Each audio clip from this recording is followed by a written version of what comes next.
Descobri por uma bruxa que estava criando um filho que não era meu. Nunca antes pensei em contar minha história. Meu nome é Danilo e veja só. Há alguns anos conheci uma mulher chamada Eduarda. Ela era linda. Seus olhos azuis brilhavam como estrelas.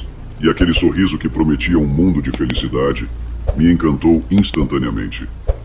Eduarda trabalhava em uma farmácia perto da minha casa. E eu frequentemente ia lá comprar remédios para meu pai, que na época sofria de uma doença degenerativa e precisava de um tratamento contínuo para garantir a melhor qualidade de vida possível. Por isso eu ia frequentemente à farmácia e era atendido por Eduarda. Cada vez que a via, ficávamos conversando até que sua chefe a repreendia. Eu sabia que havia certa química entre nós. Por isso pensei que as chances de Eduarda aceitar um convite para ir ao cinema ou jantar comigo eram bastante altas. Criei coragem naquela noite em que fui com o pretexto de comprar vitaminas para meu pai. Lembro que tinha acabado de comprar meu primeiro carro novo na concessionária, já que estava trabalhando há alguns anos. E começava a me sair bem como ajudante no negócio do meu pai. Estacionei o carro onde Eduarda pudesse vê-lo. Queria que ela visse o carro bonito em que iria levá-la caso aceitasse meu convite. Saí do carro decidido e fui me aproximando devagar. Comecei a conversar com Eduarda e, nesse momento, uma de suas colegas, uma senhora que eu também conhecia, comentou: "Que carro bonito, Danilo. Quando vai nos levar para dar uma volta e dar aquele passeio?" Sabia que ela estava brincando, mas respondi: "Quando você quiser, senhora Lourdes. Venho buscar vocês para um passeio e depois as levo para jantar." Eduarda apenas riu, e depois que me atendeu, perguntei: "Eduarda, já faz um tempo que quero te convidar para sair. Gostaria de te conhecer melhor. A verdade é que a única razão pela qual venho comprar nesta farmácia é para te ver e conversar, porque gosto de você e gostaria de sair contigo." Eduarda me olhou, ficou em silêncio e percebi que ela parecia assustada. Após um instante, ela baixou o olhar. E então apareceu um tipo meio exibido por trás de mim. Ele não se aproximou muito, apenas fez alguns gestos para Eduarda, como se estivesse dando a entender que a esperaria. Eduarda evitava me olhar nos olhos, mas finalmente me olhou e disse: "Me desculpe, Danilo, acho que vou te decepcionar. É que desde a semana passada estou namorando. Não quero te machucar, mas de qualquer forma, agradeço por ter me considerado. Você é um bom rapaz e sei que encontrará alguém com quem sair." Engoli toda a raiva e vergonha porque, enquanto subia no carro, vi Eduarda saindo do balcão para beijar o fanfarrão que esperava em seu Fusca velho, até que Eduarda terminasse o trabalho, o que aconteceria em cerca de 10 minutos. Não consegui ver bem aquele sujeito, mas de longe percebi que ele não tinha boa aparência. Parecia um aproveitador e um típico galã de bairro. Não parecia que Eduarda se envolveria com alguém assim, mas não havia o que eu pudesse fazer. Os gostos dela não estavam ao meu alcance. Fui para casa muito triste. Joguei as vitaminas pela janela do carro, já que na verdade eram apenas um pretexto para vê-la. Cheguei em casa e fiquei pensando em como tinha sido tão tolo por não agir mais cedo e acabar perdendo ela para outro. Nos dias seguintes tentei esquecer o assunto. Até preferi ir a outra farmácia para comprar os remédios. Mas em uma ocasião em que não encontrava um medicamento, tive que voltar à farmácia onde Eduarda trabalhava. Aquela noite foi bastante constrangedora porque não houve conversa entre nós. Eu não puxei assunto e Eduarda parecia muito triste. Paguei com cartão de crédito e, como o medicamento era muito específico, Eduarda pediu minha identidade para anotar o número e também solicitou um número de celular. Ela anotou e me despedi. Foi muito desconfortável, mas era assim que as coisas tinham que ser. Dias depois recebi uma mensagem no celular e fiquei bastante surpreso ao ver que era Eduarda. "Desculpe pela ousadia, Danilo. Eu me senti triste e, na verdade, sinto falta das nossas conversas, do seu senso de humor. Senti muito a sua ausência na farmácia, mas se você quiser, saiba que tenho uma amiga aqui." Não hesitei em responder a mensagem. Eu precisava deixar as coisas claras com aquela garota. "Sinto muito, Eduarda. Eu ia à farmácia só para te ver. Já tinha te dito que você me interessava muito e que queria conquistá-la, mas vejo que demorei demais. Alguém já conquistou seu coração, então não vejo mais razão para sermos amigos. Desejo tudo de bom no seu relacionamento." Eduarda demorou um pouco para responder, mas no fim respondeu: "Ah, Danilo, se eu te contasse, você perdeu muita coisa. Aquele rapaz que você viu, que era meu namorado, nós já não estamos mais juntos. Ele me tratava muito mal. Inclusive, ele chegou até a me bater. Isso me machucou muito porque eu realmente gostava dele. Mas enfim, sei que talvez seu interesse tenha mudado. Mas se um dia quiser, podemos tomar um café e conversar como nos velhos tempos. Não respondi aquela mensagem naquela noite. Fiquei pensando. Mas a verdade é que tinha que aceitar que Eduarda ainda me interessava muito. Então, dias depois, voltei à farmácia. Cheguei novamente no meu carro e parecia que nada havia acontecido. Cheguei muito alegre, cumprimentando Eduarda, e depois de comprar, a convidei para sair. O que acha, Eduarda, de sairmos para jantar aqui perto ou tomar um café quando você sair do trabalho? Isso se você tiver tempo. Eduarda me olhou, sorriu e respondeu. Como assim um café, Danilo? É sexta-feira, vamos beber um pouco, porque acredite, foi um dia muito cansativo e eu gostaria de relaxar.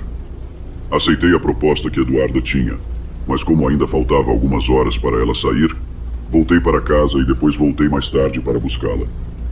Quando ela entrou no meu carro, percebi que ela gostou bastante. Que carro bonito você tem, Danilo. Imagino que você seja um homem muito trabalhador. Você merece isso e muito mais. Notei que Eduarda me fazia perguntas que pareciam mais uma espécie de avaliação socioeconômica, mas eu estava empolgado para impressioná-la. Sabia que assim ela cairia mais rápido nos meus braços. Afinal, eu tinha tudo o que um homem deveria ter para conquistar uma mulher. Dinheiro, status, estabilidade. Não havia nada mais a desejar. Chegamos rapidamente à casa de Eduarda, e ela pediu que eu a esperasse para que pudesse se trocar. No entanto, ela demorou bastante. Eu estava esperando no carro, e quando ela finalmente saiu, disse: Sabe, Danilo, eu demorei um pouco, que tal mudarmos o plano? Compramos algumas cervejas aqui em frente e pedimos uma pizza. Podemos ver um filme aqui em casa mesmo? É que meu cachorrinho está doente. Não gostaria de sair muito de casa, caso ele precise de algo. Na próxima, prometo que aceito irmos a um barzinho. Diante de seu pedido, segui a sugestão de Eduarda. Compramos um pack de 12 cervejas, pedimos uma pizza e nos sentamos no sofá. Nesse momento, Eduarda já estava usando um short bem curto e uma blusa de alças finas. Era época de calor, e a temperatura subia ainda mais só de olhar para ela. Eduarda era muito linda, e tinha um corpo espetacular. Fomos bebendo e, conforme acabávamos as cervejas, Eduarda foi até a despensa e trouxe uma meia garrafa de uísque que tinha guardada. A verdade é que ela já estava um tanto bêbada, e eu também começava a sentir os efeitos do álcool, mas senti que aquilo já não era o certo. Sabe, Eduarda, acho melhor eu ir embora. Não queremos exagerar nos drinks, e amanhã eu tenho que trabalhar cedo. Eduarda pareceu se sentir desprezada e respondeu: Não me diga que já quer ir embora? Já se cansou de mim tão rápido, Danilo? Só vou te dizer que se ficar, podemos aproveitar a melhor parte da noite. Eu fiquei hesitante, mas então Eduarda se aproximou e começou a me beijar, o que eu gostei bastante, e por isso a segurei pela cintura. Eu sabia que as coisas iam evoluir. Minha mente começou a pensar em muitas coisas, inclusive em medos, mas no fim, acabei me deixando levar. Eduarda me levou pela mão até o quarto, pediu que eu me deitasse na cama e a esperasse por um momento. Não deve ter demorado mais de 2 minutos, mas me preocupei por não ter preservativos. Honestamente, jamais pensei que na primeira noite aconteceria aquilo. Admito que considerei desistir, mas quando vi Eduarda sair, ela vestia um vestidinho de renda muito curto, com uma lingerie impressionante, a qual eu não pude resistir. Ela era uma verdadeira deusa. Antes de se juntar a mim na cama, Eduarda acendeu uma vela vermelha que tinha em uma prateleira, supostamente aromática. Depois, se aproximou de mim com movimentos sutis que me colocaram no clima e me transformaram em um escravo da sedução daquela bela mulher que estava diante de mim. Nos entregamos em uma noite de intensa paixão, de carícias, beijos e muitas outras coisas que aproveitamos intensamente. Ao terminar, nem me importei com o fato de não ter usado proteção, porque a verdade é que eu aproveitei muito. Aquela noite ficamos dormindo ali na cama de Eduarda sem problemas, porque sua mãe só dormia naquela casa 2 ou 3 noites por semana, já que ela mantinha um relacionamento com um senhor com quem passava quase todo o tempo. Isso acontecia porque o pai de Eduarda já havia falecido anos atrás. A partir daquela noite começou uma relação muito estranha com Eduarda, mas sobretudo muito intensa. Tudo estava indo maravilhosamente bem, quando de repente, apenas 1 mês depois, Eduarda me ligou pedindo para conversar comigo. Cheguei à sua casa, pois pelo tom da conversa, sabia que algo importante estava acontecendo. Ao chegar, percebi que ela estava bastante séria e preocupada. Há algo que preciso te dizer, Danilo. Fiquei com o coração na mão ao ouvi-la falar daquela forma. Até pensei que ela estava considerando voltar com o idiota do ex-namorado, mas não. Estou grávida, Danilo. Hoje fui fazer alguns exames e o resultado deu positivo. Vou ser mamãe e você será papai. E acredite, a notícia me pegou de surpresa. Tudo aconteceu rápido demais. Fiquei pasmo, mas tentei ser positivo, apesar de o desânimo ser tão real. Você não precisa assumir a responsabilidade por esse bebê, Danilo. Sei que também não estava nos seus planos ter um filho, mas eu vou levá-lo no meu ventre e sei que, com o tempo, vou me apegar à ideia de tê-lo. De verdade, não vou te pedir nada. Você pode seguir com sua vida. As palavras de Eduarda não me inspiravam a abandoná-la. Eu sempre fui um homem responsável e, se nós dois nos metemos nessa situação, nós dois deveríamos enfrentá-la. Eduarda, que coisas você está dizendo? Eu te amo, e se isso aconteceu, devemos estar unidos. Mais ainda, te proponho que nos casemos. É cedo para preparar algo grande, mas algo simples no civil está perfeito. Mais tarde, depois que o bebê nascer e estivermos mais estáveis, nos casamos na igreja. O que acha? Quer ser minha esposa? Eduarda aceitou imediatamente, e com isso fizemos alguns preparativos rápidos e nos casamos. Foi assim que comecei a me relacionar com minha sogra, Dona Hortência. Ela não me caía muito bem. Me olhava com olhos de quem queria acabar comigo. Bem, na verdade, ela olhava assim para todas as pessoas. Ela parecia ser uma senhora de caráter firme, forte, imperativa. Em poucas palavras, eu tinha medo de me aproximar ou conversar muito com minha sogra, mas o que ela podia dizer? Nós éramos família agora. Eduarda e eu fomos morar em um apartamento muito bonito que aluguei, porque a verdade é que, com o meu salário, vivíamos bastante bem. Nos meses de gravidez de Eduarda, aproveitamos muito as noites para nos encher de beijos, de carícias, para nos entregarmos uma e outra vez, já que podíamos, e o milagre já estava feito. A verdade é que tudo ia bem. No entanto, algo de repente mudou com a chegada do bebê. Sentia que algo não estava batendo. E digo isso porque o bebê não tinha nenhuma semelhança com Eduarda ou comigo. E não digo isso em um sentido negativo, mas Eduarda era de pele muito clara. E eu também, no entanto, o bebê era o oposto. Não sei. Algo acionou meu sexto sentido, mas ainda assim recebi o bebê com amor e entusiasmo. Minha mãe disfarçou muito bem o seu desagrado, porém sei que ficou indignada, mas diante de mim e de Eduarda, ela jamais mostrou qualquer tipo de desprezo. No entanto, com o tempo, estando a sós, não demorou a dizer: "Me perdoe, filho, mas esse bebê tem algo que não me convence. Não quero ser grosseira, mas sinto que esse filho não é seu, Danilo. Não me culpe por duvidar, mas a evidência é muito mais clara do que parece, não acha?"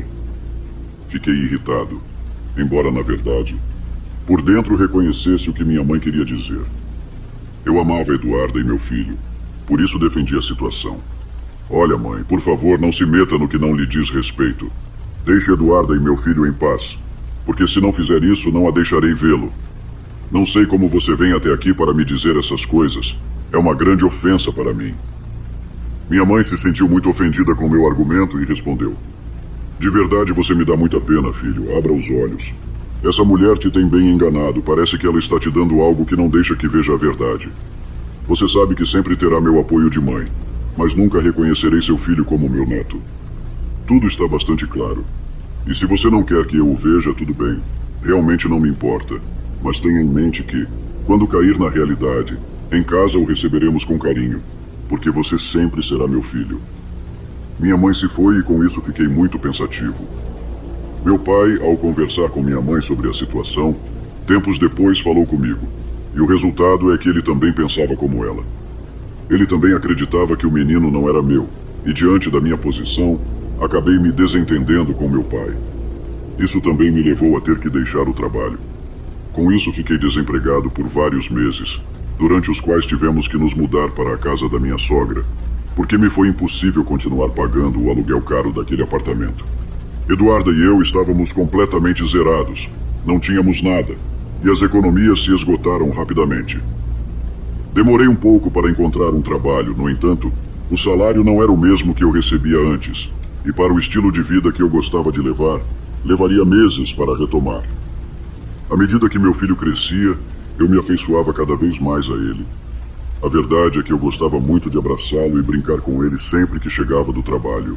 Eduarda e eu nos amávamos muito, mas com a falta de dinheiro, como é bem sabido, vieram os problemas. As brigas começaram e até minha sogra se envolvia nas discussões para defender sua filha.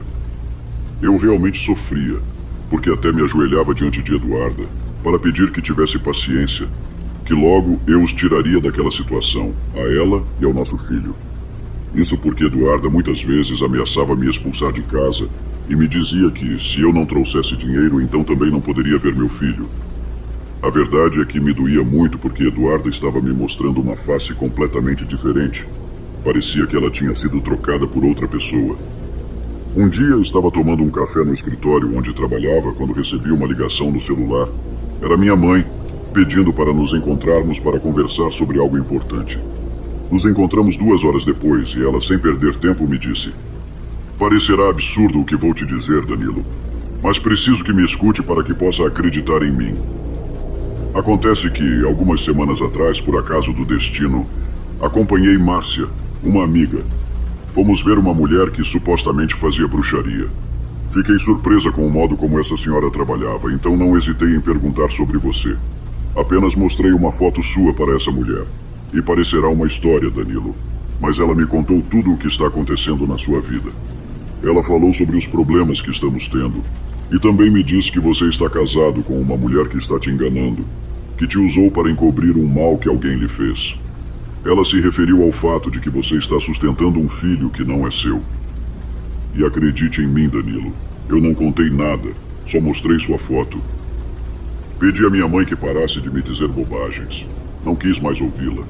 E pedi que fosse embora, e se continuasse com essas histórias, então não me procurasse nunca mais. Minha mãe foi embora chorando, muito triste, e eu fiquei irritado porque já não queria pensar em nada que pudesse me separar de Eduarda.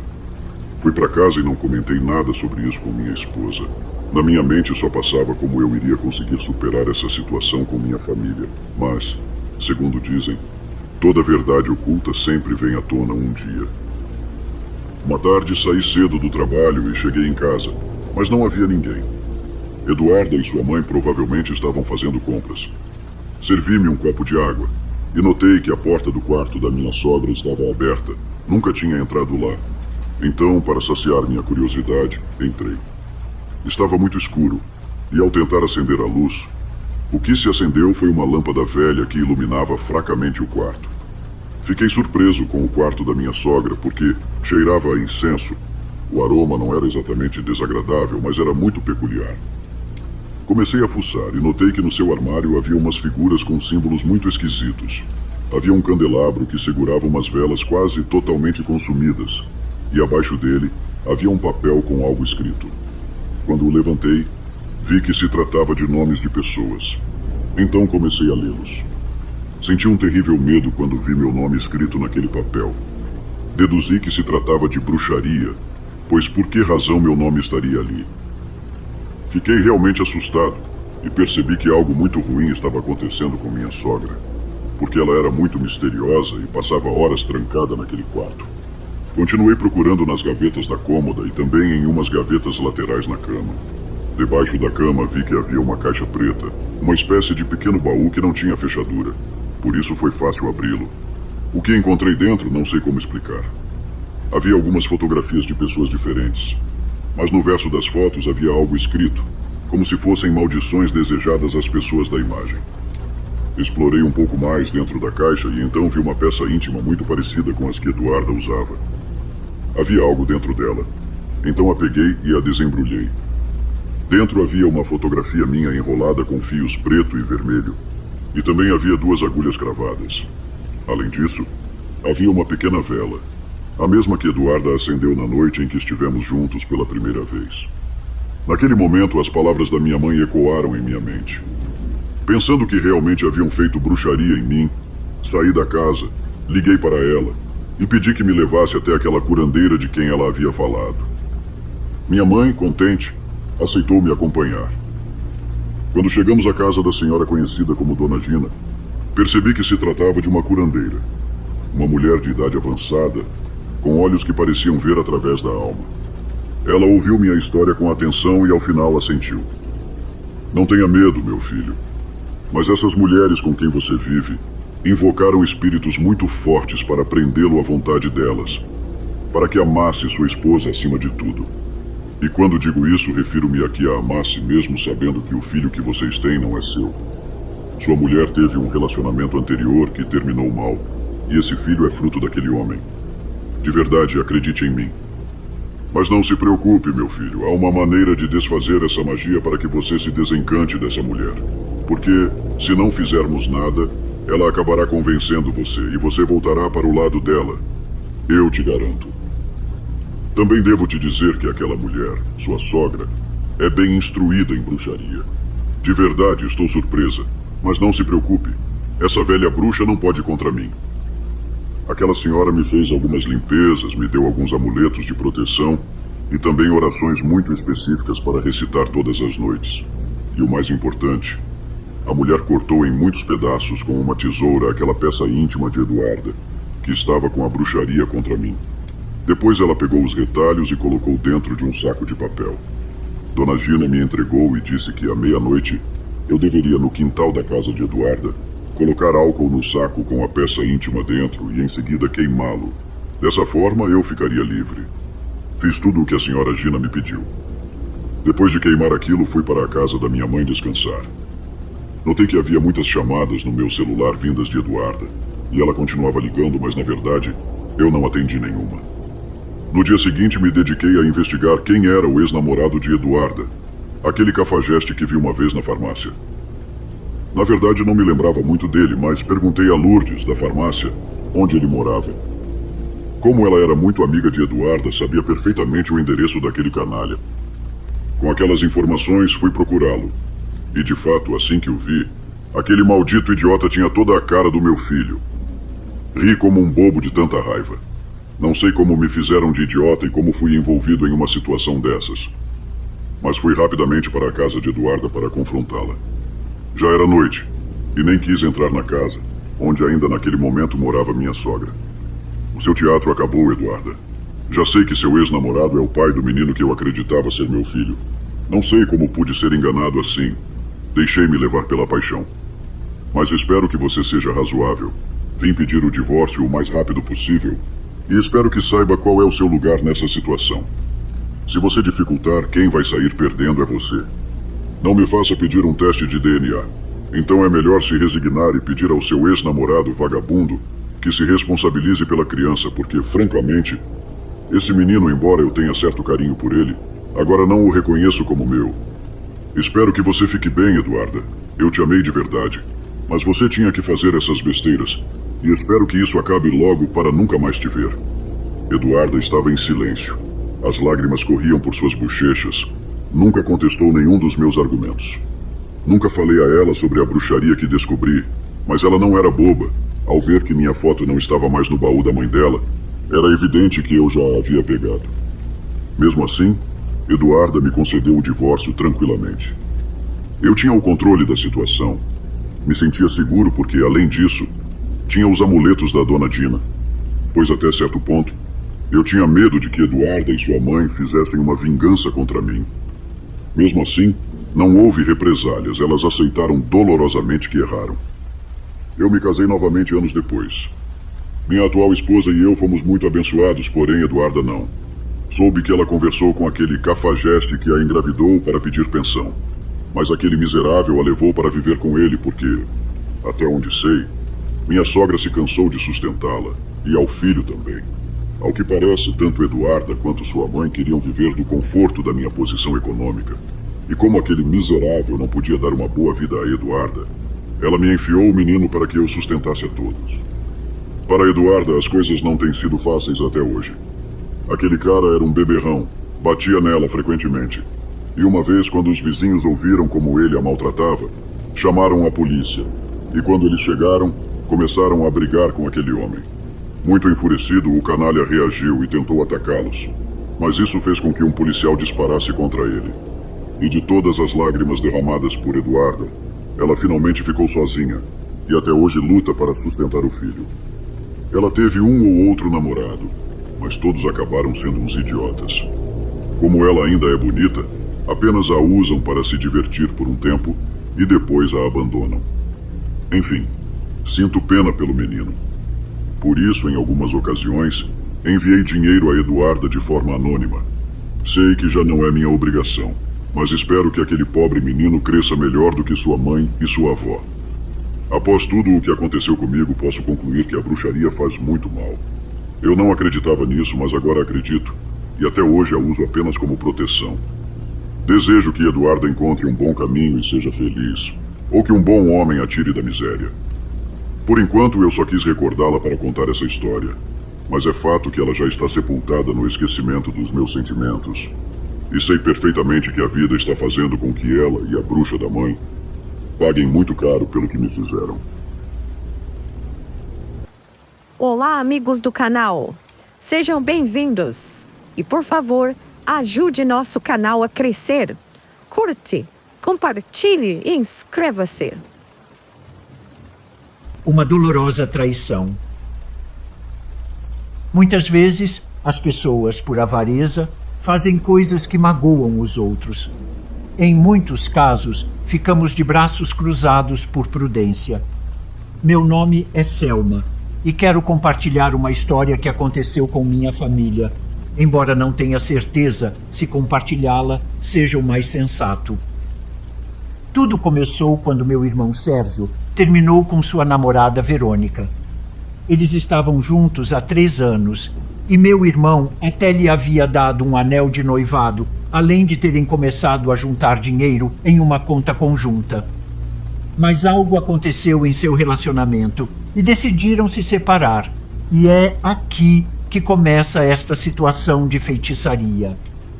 Sérgio, ao terminar com sua noiva, mergulhou em uma forte depressão. Mal saía do quarto, apenas para ir ao trabalho, e quando voltava, se trancava em seu quarto, sem querer falar com ninguém. Nós, sua família, estávamos preocupados, mas ele não dizia por que havia terminado com Verônica.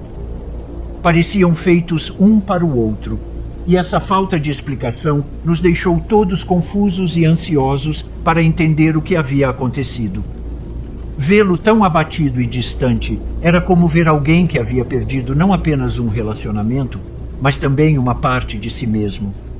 Tentamos falar com ele, oferecer nosso apoio, mas meu irmão respondia apenas com monossílabos, ou, pior ainda, com silêncio. Minha mãe estava especialmente preocupada, temia que algo mais grave estivesse acontecendo, mas meu irmão continuava guardando seus sentimentos e pensamentos para si mesmo. Com o passar dos dias, a tensão em casa crescia. Nos perguntávamos se deveríamos insistir mais em saber o que havia ocorrido ou respeitar seu espaço. Sabíamos que, de alguma forma, tínhamos que ajudá-lo a sair desse estado, mas não sabíamos como. A situação estava se tornando insustentável e eu, em particular, me sentia impotente.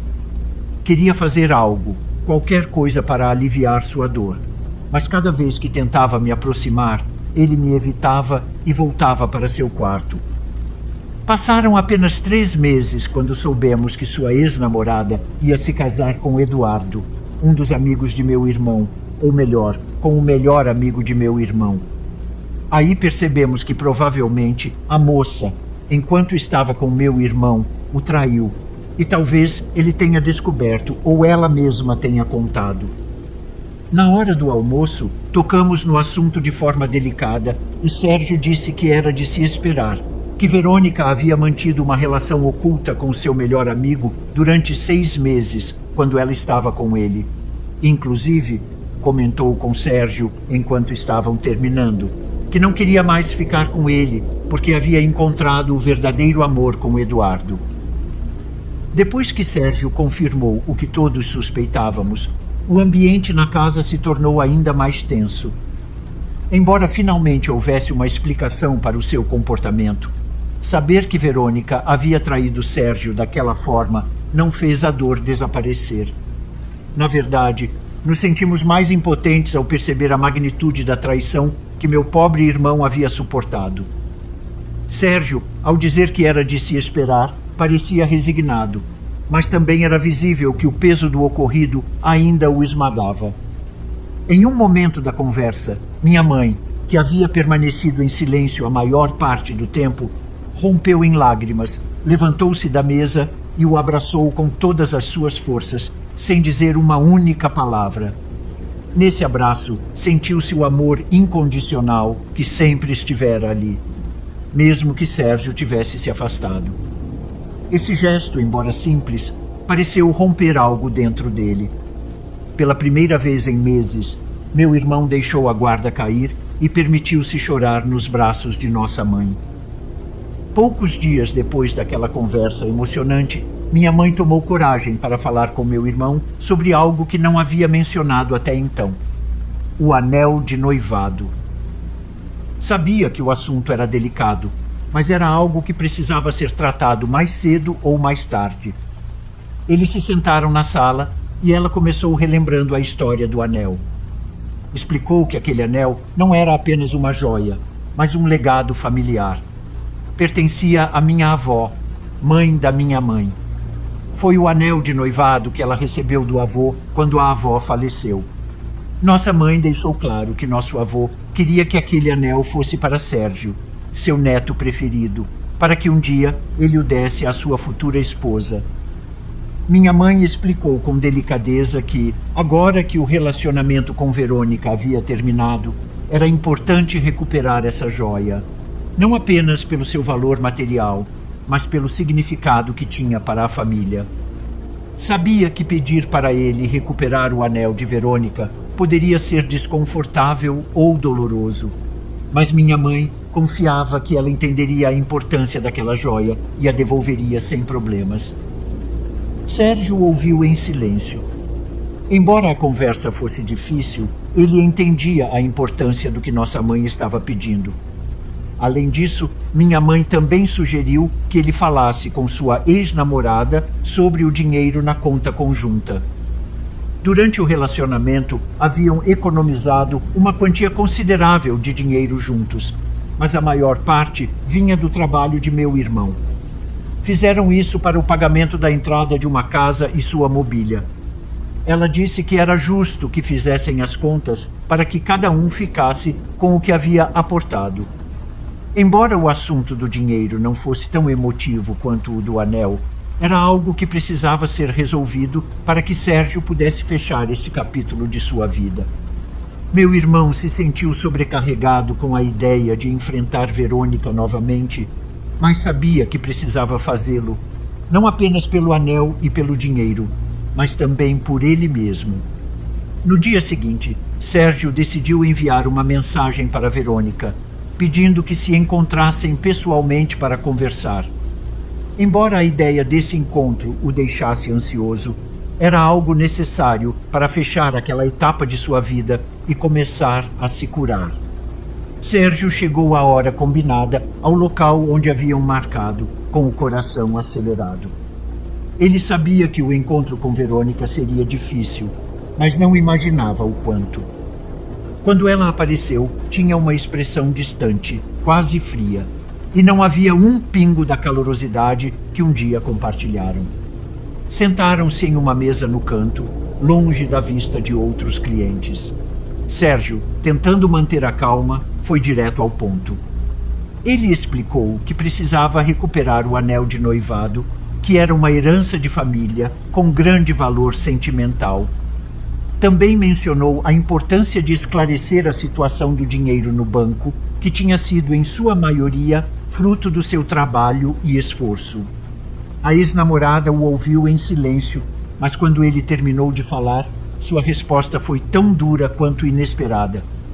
Com os braços cruzados e um olhar desafiador, disse que o anel era um presente e que não tinha intenção de devolvê-lo, que agora era dela, e que ele não tinha direito de pedi-lo de volta. Meu irmão ficou sem palavras por um momento.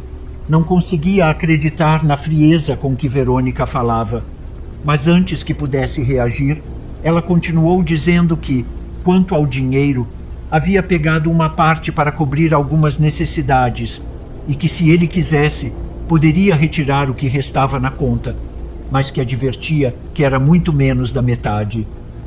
A maneira como a mulher falava, com tanta indiferença e desdém, fez Sérgio sentir como se um balde de água gelada caísse em sua cabeça. A mulher à sua frente era quase irreconhecível, muito diferente da pessoa com quem ele havia compartilhado sua vida por 3 anos.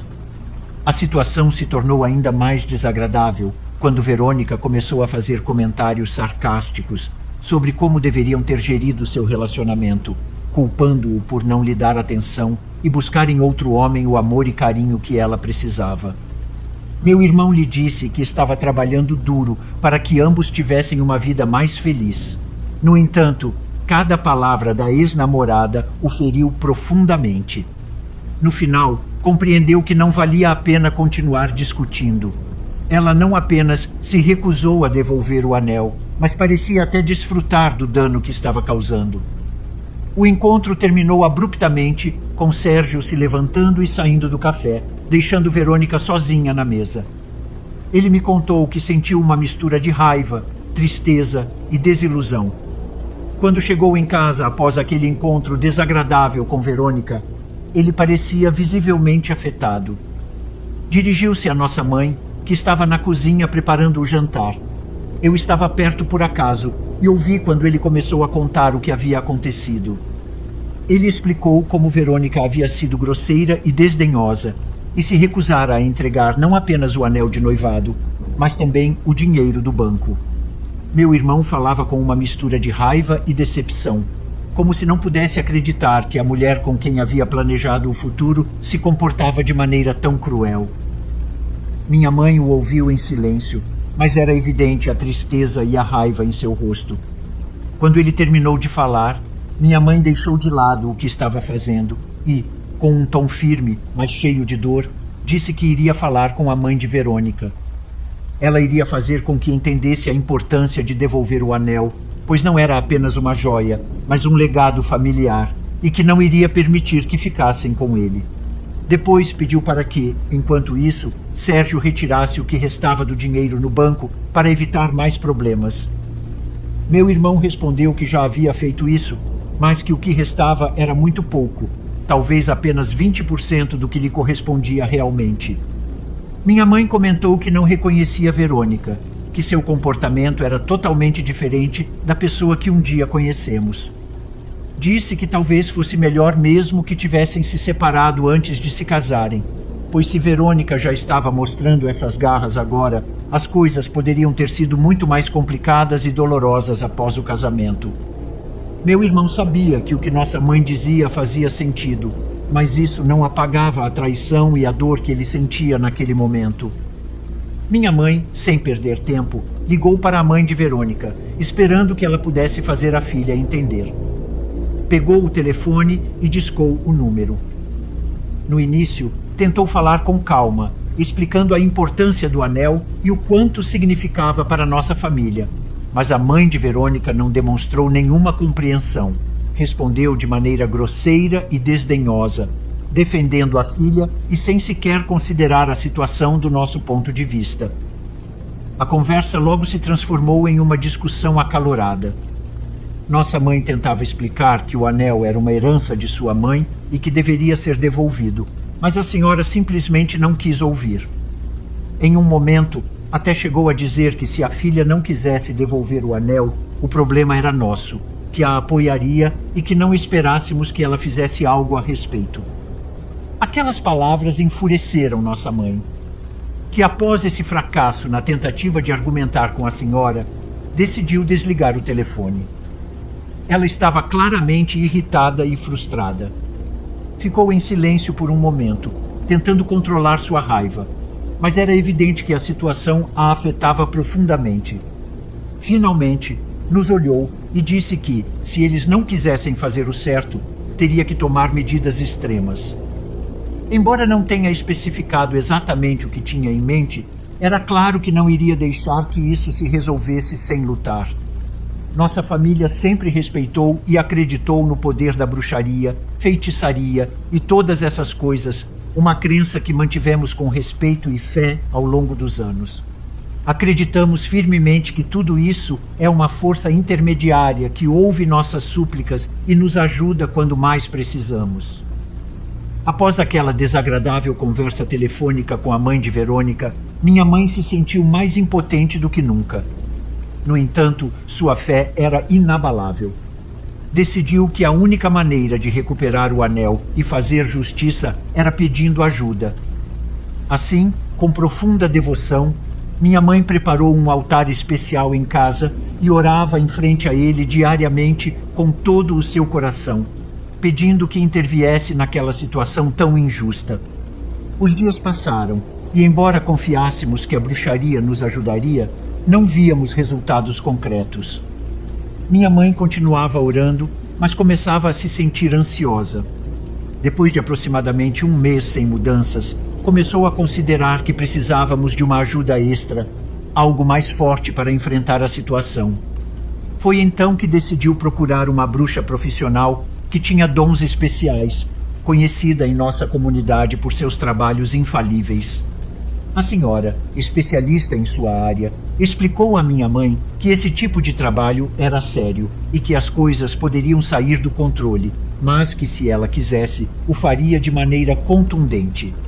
Mesmo assim, minha mãe, sentindo-se acuada pela situação, decidiu seguir em frente, confiando que essa era a última opção que nos restava para fazer justiça. A bruxa começou a trabalhar no pedido, com uma determinação que refletia a intensidade das emoções que minha mãe carregava consigo.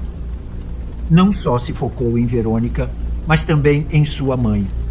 Aquela senhora desdenhosa que, sem mostrar um pingo de compreensão ou integridade, havia decidido apoiar sua filha sem se importar com a injustiça que estavam cometendo. Cada vez que minha mãe visitava a bruxa, notava como os rituais se tornavam mais intensos e mais focados. A bruxa garantiu que as entidades ouviam suas petições e que o tempo para a justiça estava próximo. Cerca de 2 meses após a amarga conversa que meu irmão teve com Verônica, ela ligou para ele de forma inesperada. Sérgio, surpreso com a ligação, não sabia o que esperar. A voz da moça soava tensa, quase desesperada. Ela disse que sabia que estávamos fazendo feitiçaria, porque tanto ela quanto sua mãe haviam começado a sofrer dores e doenças inexplicáveis, e os médicos não conseguiam encontrar nenhuma razão física para seus sintomas, o que as levou a buscar respostas em outro lugar. Verônica contou que tinham ido ver um rapaz que lia cartas, e foi aí que descobriu que nossa família estava fazendo feitiçaria contra ela e a mãe dela. Meu irmão não sabia como reagir, pois não estava ciente do que minha mãe havia feito com a bruxa. Então ficou em silêncio por um momento, sem saber o que dizer. Finalmente, Sérgio optou por manter a calma e simplesmente disse que não sabia do que ela estava falando, mas que se estava tão certa de que era feitiçaria e a maneira de curar era devolvendo o anel, então que o devolvesse e estava tudo resolvido. A moça, com um tom nervoso e quase desesperado, confessou ao meu irmão que não podia devolver o anel porque o havia levado para penhorar para ajudar a pagar seu casamento. Ela ofereceu o recibo do penhor, dizendo que se ele quisesse recuperá-la, teria que ir pessoalmente retirá-la. Meu irmão, sentindo-se traído mais uma vez, aceitou a proposta, sabendo que era a única opção. Eles se encontraram em um lugar para que Verônica lhe entregasse o recibo e Sérgio, sem perder tempo, foi diretamente à casa de penhores. Depois de pagar a fiança, conseguiu retirar a joia. Sentiu uma mistura de alívio e tristeza ao tê-la novamente em suas mãos. Pensava que esse seria o fim de toda a amarga experiência. Mas algumas semanas depois, sua ex-namorada ligou novamente. Desta vez seu tom era diferente, mais suplicante do que nunca. Ela explicou que tanto ela quanto sua mãe continuavam se sentindo mal e que as coisas só pareciam piorar. Disse que havia ganhado muitos quilos, que seu vestido de noiva quase não lhe servia e que a má sorte não as deixava em paz. Além disso, sua mãe estava cada dia pior, com dores que nenhum médico conseguia aliviar.